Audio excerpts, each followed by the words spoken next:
Our great senator Tim Scott, one of the finest men I know, wrote a fantastic book. That's crazy.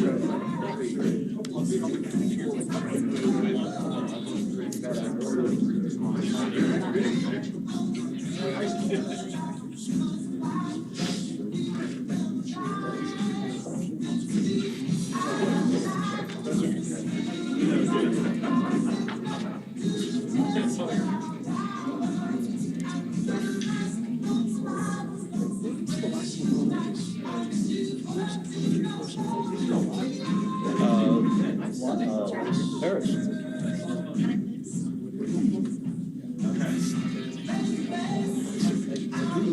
The biggest event was whether they could swim in the pollution.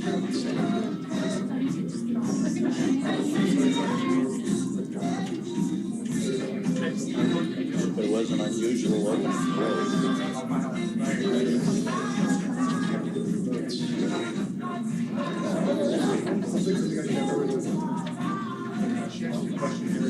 Nobody at any network complained about the restaurant.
Ladies and gentlemen, please welcome Casey Wasserman, Chairman of LA28, the Vice President of the United States, J.D. Vance, and the 45th and 47th President of the United States, Donald J. Trump.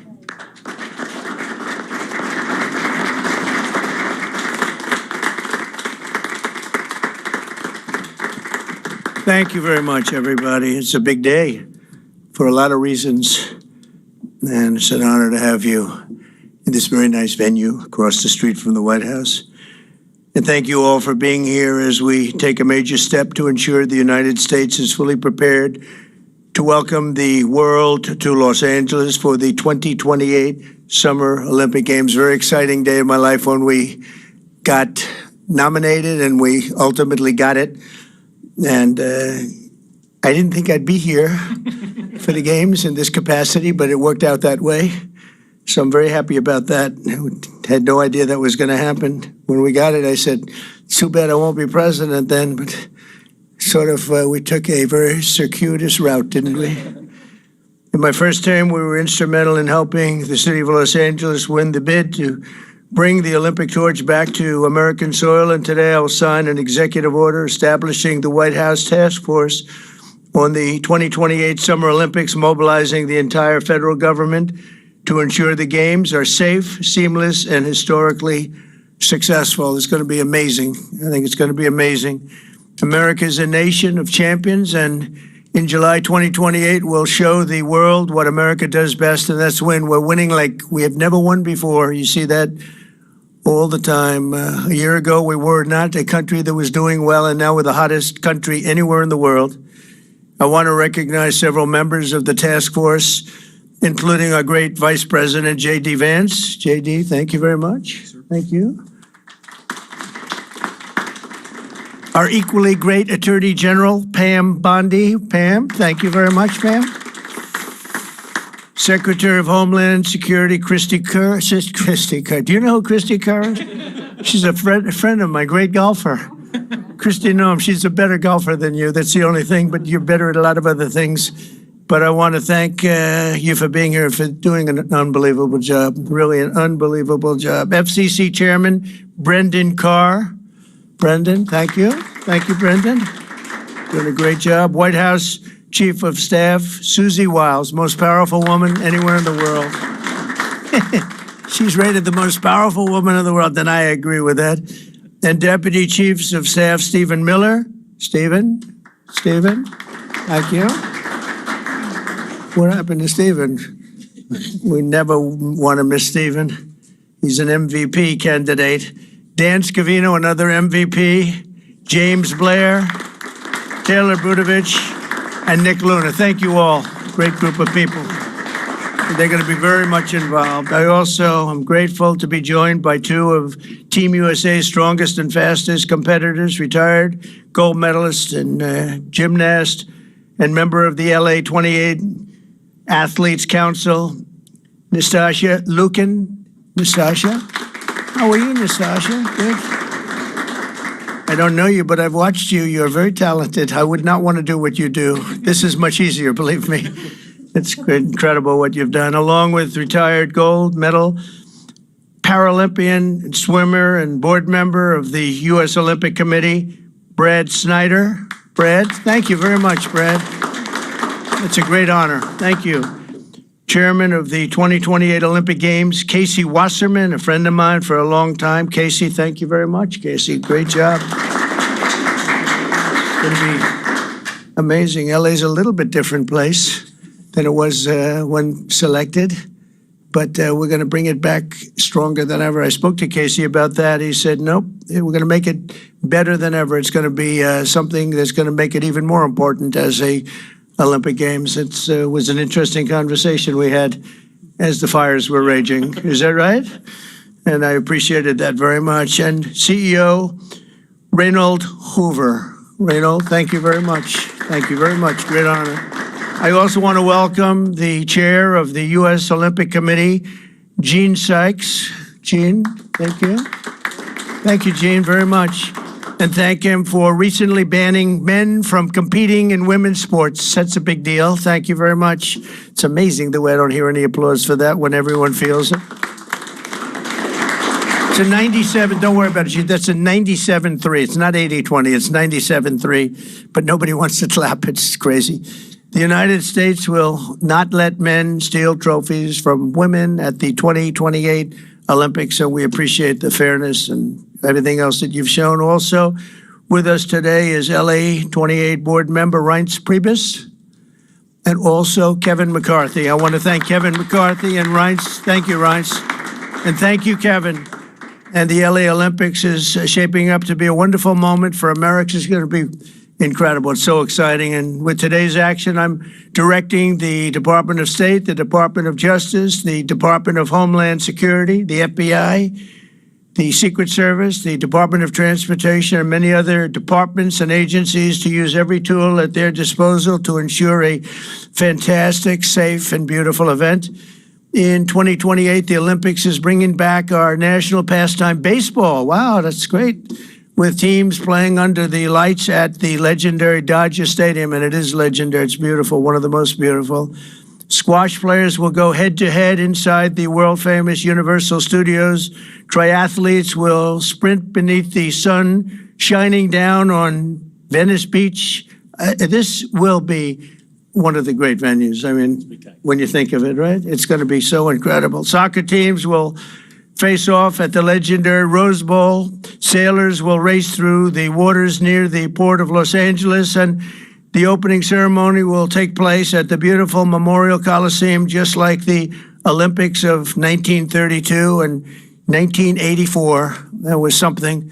Those were very important Olympics. 1932 was a very important Olympics, wasn't it, huh? For 8 straight consecutive summer games, no one has won more medals than Team USA, which is incredible.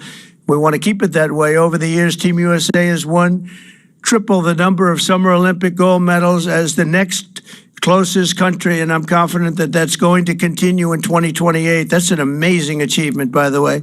Between the LA Olympics and the FIFA World Cup next year, we have the World Cup and we have the Olympics, got them both. It's a great time to be a sports fan in America, and maybe, I don't want to say most importantly, but it is a celebration of 250 years. We have our 250th anniversary also during the year, and it's going to be between the three of them. I think there'll be no other time that we've ever had in our history like that. So I'd like to ask the LA Olympics chairman, Casey Wasserman, to say a few words, and I appreciate it very much, Casey. Great job you've done. Thank you very much.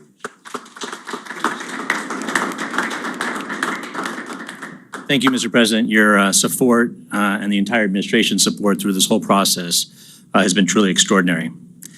In just 1,074 days, yes, we're counting, sir, the eyes of the world will be on this country as we open the 2028 Olympics.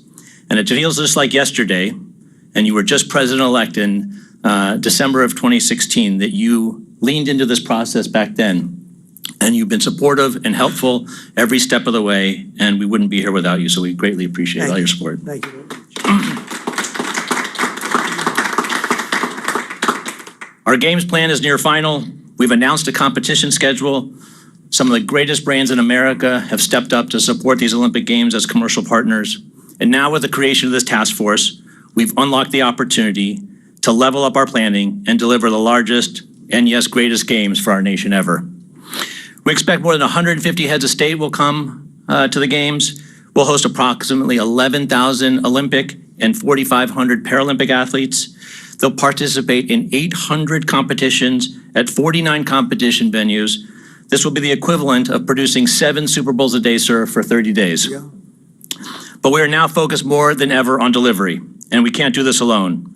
I want to thank President Trump and the entire administration for their support and their partnership as we work to bring these games home. These will be truly America's games. We expect millions of fans from around the country to participate and attend events. And for the first time in history, we're going to take the Olympic torch relay to all 50 states. The most states it's ever gone to is 38, but in 2028, we will touch all 50 states. And sir, if you'd like to run on Park Avenue again to revisit history, you're more than welcome. And we're thrilled. But this administration has delivered critical security funding in the recent bill that will be used by local and state agencies and the federal government to make sure that our games are safe and secure and ultimately the best place to experience and be an Olympic fan. We remain incredibly confident in our ability to deliver the greatest games ever, and that starts with the support of this administration every step of the way. Thank you, sir. Thank you.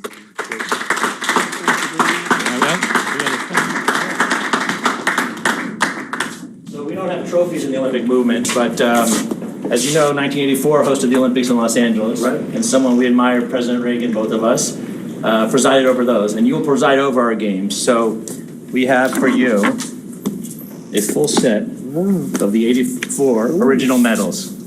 Wow.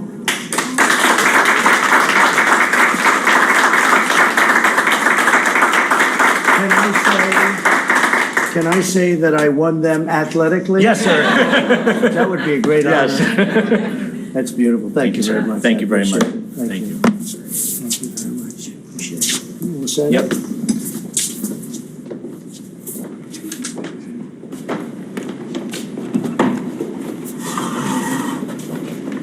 Okay, come on around, everybody.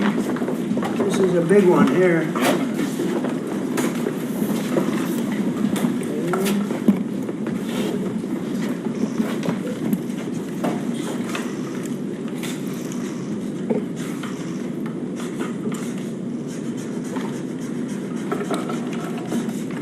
Pam, no auto pen.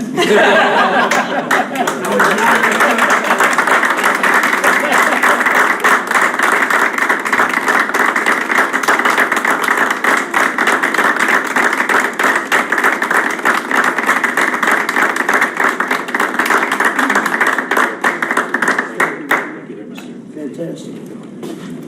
Thank you very much. Mr. President, Mr. President, Mr.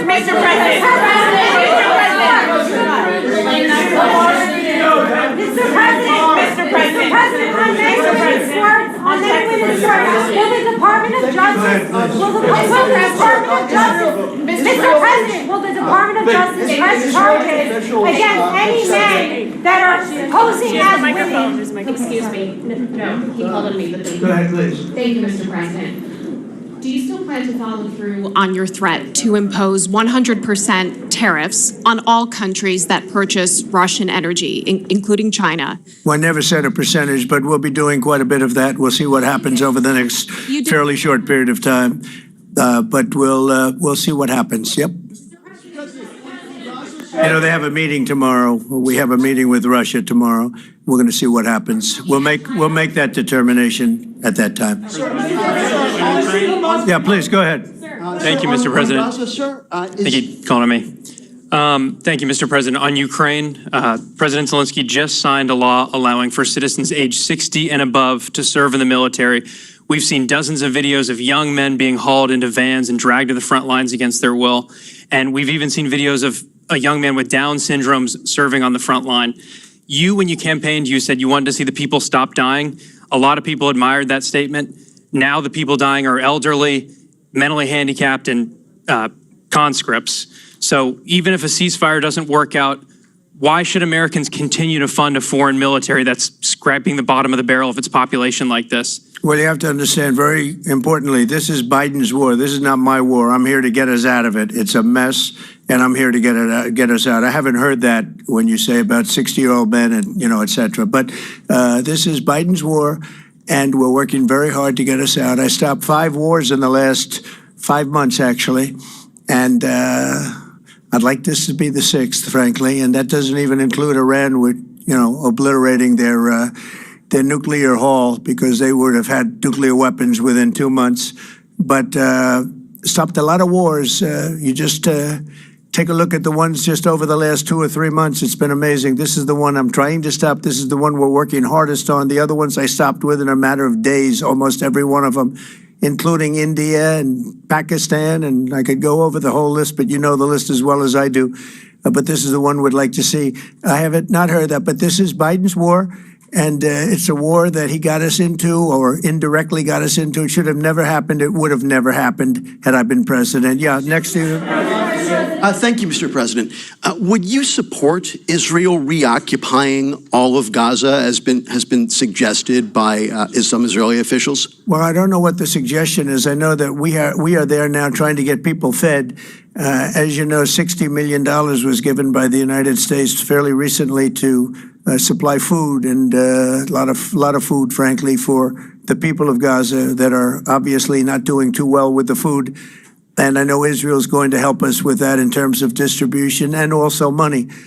We also have the Arab states are going to help us with that in terms of the money and possibly distribution. So that's what I'm focused on. As far as the rest of it, I really can't say. That's going to be pretty much up to Israel. Yeah, please. Go ahead, please. Thank you. On transgender athletes in the Olympics, back to the safety, especially of female combat boxers, will the Department of Justice considering pressing charges against any man that tries to masquerade as a woman coming into this country to beat up American athletes? And secondly, would your administration consider genetic testing so that these people can prove that they're actually women competing? Well, I think there is going to be a very strong form of testing. As far as charges, I'd have to ask the Attorney General about that. I don't know. But there will be a very, very strong form of testing, and if the test doesn't come out appropriately, they won't be in the Olympics. Yes, ma'am, please. Go ahead, please. White. Thank you. Mr. President, do you believe that the U.S. committee would have made this decision on men and women's sports if you weren't president? And do you believe that this decision will stay in place once you are no longer president? I think they probably would have, because it just seems to be an issue that most people feel should be. I can't really say. You could have asked Chairman Wasserman, but I would say that, there's a possibility. It could go either way if you really want to know the truth. I feel strongly about it. I ran a campaign, at least partially on that. That was one of the many issues that I talked about: open borders, the economy, taxes, all of the things. But that was certainly one of the issues. So I really can't, I really don't know. Could have gone either way. Please. Mr. President, sir. Have you decided on a replacement for the Fed governor? For Fed governor? I'll be making that decision before the end of the week, and we'll either decide on one for permanence or the 4-month period, the term. There's a term of about a number of months. We have a couple of candidates. I mean, everybody wants it, okay? It's not a couple, but we've narrowed it to a couple of candidates. And we've also, we're looking at the Fed chair, and that's down to 4 people right now. Very good. Well, I can tell you, because I've already said there's 2 Kevins and 2 other people, okay? Brian? Thank you, Mr. President. This has to do with the safety aspect of the Olympics. What can you do as a president to ensure that Southern California, the greater Los Angeles area, is safe from any fire danger, that the state clears away brush in state parks, the reason why this last fire happened in Pacific Palisades? What can you ensure for that? Well, as you know, Brian, we have, I've been fighting with them for a long time about allowing the water to come down from the Pacific Northwest, essentially. And we actually opened up that water pretty strongly. We got a lot of opposition from the governor. We opened it up anyway, and the water is coming down. We want it opened further. They have a lot of water. They send it out into the Pacific Ocean in order to protect the smelt. It's a little tiny fish that's not doing very well, especially when they don't have water. They really do badly, okay? But it's a fish, environmentally protected, even though it's in many other areas. I think they just use that as an excuse to smelt. You'll check that out. But I think it's just an excuse. They've got to allow full water, and they're working with Lee Zeldin is really helping us a lot, but they've got to allow the full complement of water to come down from the Pacific Northwest. There is so much water.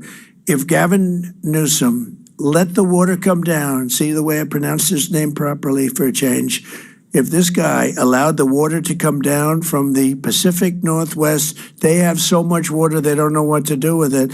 All of those sprinklers would have gone on. All of those people with those beautiful houses with sprinklers in the ceilings and with the water, the fire pumps outside, all that water, they didn't have any water because they wouldn't let the water come down. There's so much water there. At first, when I got involved with this issue in my first term, I said to the congressman, they took me up because they wanted to show me the fields where they could farm 10 times more product. You'd see 100 acres, and you'd see 1 acre or 2 acres, beautiful green. It's very vibrant soil, but they don't give it the water that it's entitled to.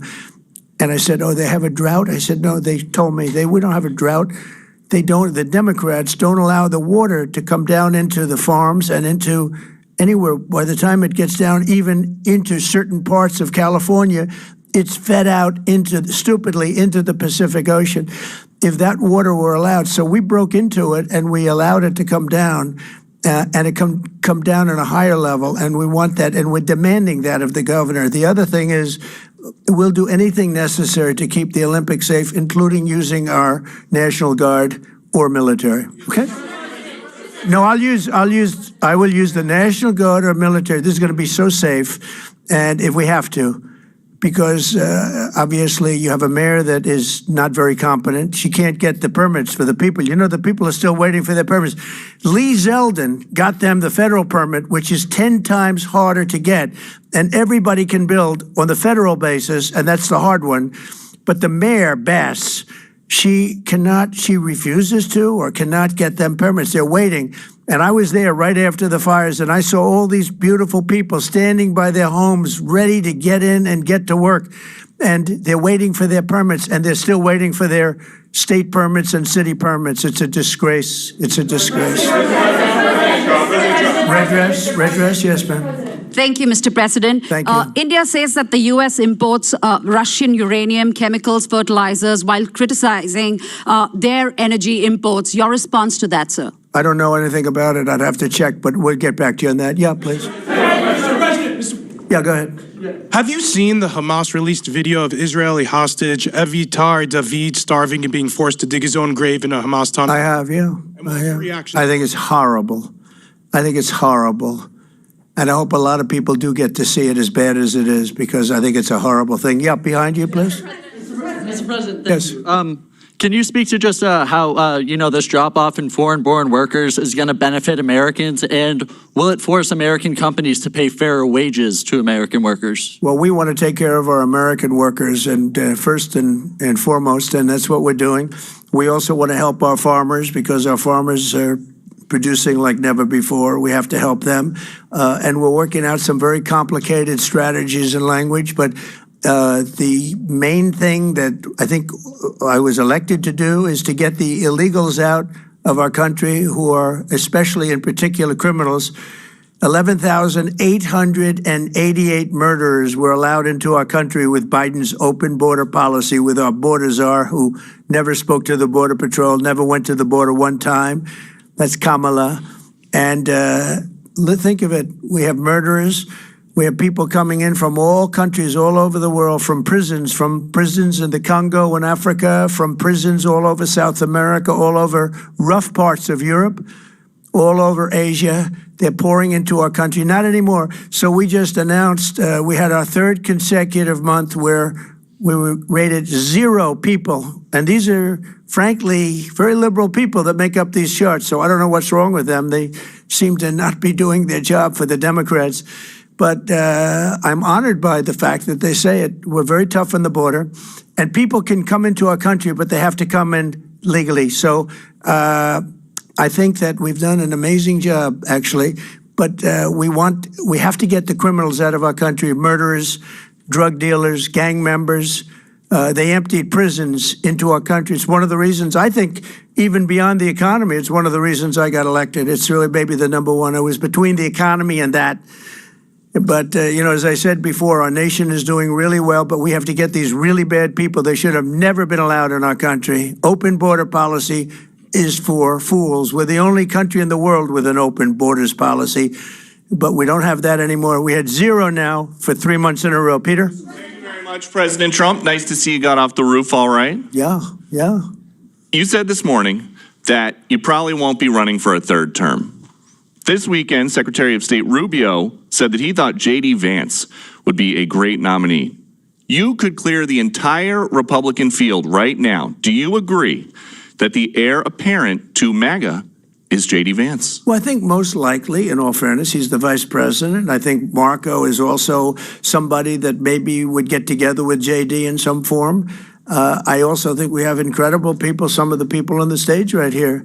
So it's too early, obviously, to talk about it, but certainly he's doing a great job, and he would be probably favored at this point. And on Texas, if Texas redrawing their congressional map would get you 5 safe red seats, means that California, New York, Illinois, and Maryland are all going to redraw their maps to add safe. Well, they'll do it anyway. Is it worth it?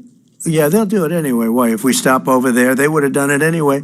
Look, a lot of these states, I watched this morning as Democrats are complaining, and they're complaining from states where they've done it, like in Illinois, like in Massachusetts. I watched this lunatic, Pocahontas. She's a total lunatic. I don't know what she's on. She's all jumping up and down like I've never seen anything like it, talking about supporting the communist mayor.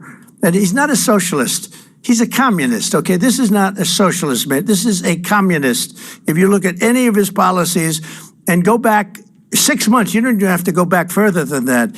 So they want to put a communist in New York. Now, the good news is we have a lot of power over that because we're the ones with the money. We send the money. We don't send the money. It's up to the White House, a lot of power in the White House. But when I watched her jumping up and down, talking about that and supporting the communists, but if you look at what's going on with the redistricting or whatever you want to call it, The Democrats have done it long before we started. They've done it all over the place. They did it in New York. They did it in a lot of different states.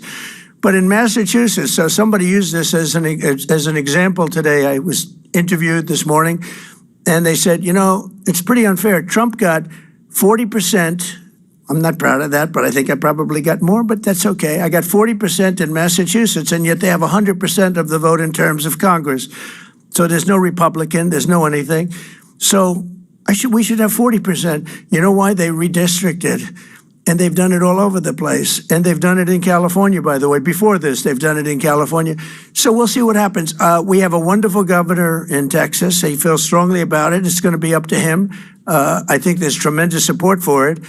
And, you know, we've watched the Democrats destroy our country in 4 years. They've destroyed, between their open borders that we talked about, transgender for everybody, all of the horrible things that they've done, high taxes, horrible medical provision for people. We've watched them destroy our country for 4 years, and people don't want that. And people in Texas, as you saw, I got the highest vote in the history of Texas. I love Texas. Texas likes me, obviously. But I got the highest vote, and that was checked out on the show. Did you see that, where they checked it out? They said he actually did get the highest vote in the history of Texas, which disappointed them. They were very disappointed to hear that. But Texas is a place that's done very well with a free enterprise kind of an attitude, with the exact opposite of what's happening in New York with a communist mayor. And they know what they're doing, and they're doing the right thing. Yeah. Mr. President, two questions for you. Mr. President, thank you. Texas Senator John Cornyn is asking for your help to force Democrats back to the state and hold them accountable. Do you want the federal government and the FBI to help locate and arrest these Texas Democrats who have left the state? Well, I think they've abandoned the state. Nobody's seen anything like it, even though they've done it twice before. And in a certain way, it almost looks like they've abandoned the state. It looks very bad. Yeah, go ahead, please. Should the FBI get involved? Should the FBI get involved? Well, they may have to. They may have to. No, I know they want them back. Not only the Attorney General, the governor wants them back. If you look, I mean, the governor of Texas is demanding they come back. So a lot of people are demanding they come back. You can't just sit it out. You have to go back. You have to fight it out. That's what elections are all about. Yeah, please. Thank you so much, President Trump. Two questions for you. One, were you aware of and did you personally approve the prison transfer for Ghislaine Maxwell that your Justice Department? I didn't know about it at all. No, I read about it just like you did. And do you believe that she is? It's not a very uncommon thing. Do you believe that she's credible to be listening to? Your Deputy Attorney General sat down with her recently. Well, let me tell you, he's a very talented man. His name is Todd Blanche. He's a very legitimate person, very high, just a very highly thought of person, respected by everybody. And I didn't talk to him about it, but I will tell you that whatever he asked would be totally appropriate, and it's not an uncommon thing to do that. And I think he probably wants to make sure that, you know, people that should not be involved or aren't involved are not hurt by something that would be very, very unfortunate, very unfair to a lot of people. But I will say this, Todd Blanche is one of the most highly respected people you'll ever meet. So I know this. I didn't discuss it with him, but anything he talked about with her, or the fact that he did that, not unusual, number one, and most importantly is something that would be totally above board. Please. Yeah, please, go ahead. Thanks, Mr. President. Mr. President, how much more would you like DOGE to cut from the federal government? Well, it's not so much DOGE anymore. And by the way, I have to say that somebody from DOGE was very badly hurt last night. You saw that. A young man who was beat up by a bunch of thugs in D.C. And either they're going to straighten their act out in the terms of government and in terms of protection, or we're going to have to federalize and run it the way it's supposed to be run. But it's not a question of DOGE. We have great people, secretaries and all, working with DOGE and cutting with with a scalpel as opposed with an axe. They're cutting with a fine-tooth comb, and they're getting rid of people that aren't doing their job, or bad people, or bad things, bad policy, et cetera, et cetera. And I think we've been very successful in that. And there's more cutting to do, but there's also more getting. We want smart people in government. Our country is doing great. I think we are doing probably, maybe in many ways, better than we've ever done before. You know, we're taking in trillions, not billions, trillions and trillions of dollars from other countries who for years took advantage of us. They took advantage of the United States like we were children, and that's not happening anymore. Now they're paying a lot of money, and they're paying hundreds of billions of dollars. Individual countries paying hundreds of billions of dollars. You're seeing what everybody else is seeing. And we have a lot of things we can do. You know, one of the questions asked of me this morning is, are you going to make a dividend to the people? And the purpose of what I'm doing is primarily to pay down debt, which will happen in very large quantity. But I think there's also a possibility that we're taking in so much money that we may very well make a dividend to the people of America. Thank you all very much. Thank you. Thank you very much. Thank you. National Weather Service, was that part of the Thank you, Mr. President.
They are irrefutable evidence of the degrading, cruel and intolerable treatment to which Hamas has subjected all hostages for nearly 2 years, evoking painful memories of a history that should never have been repeated.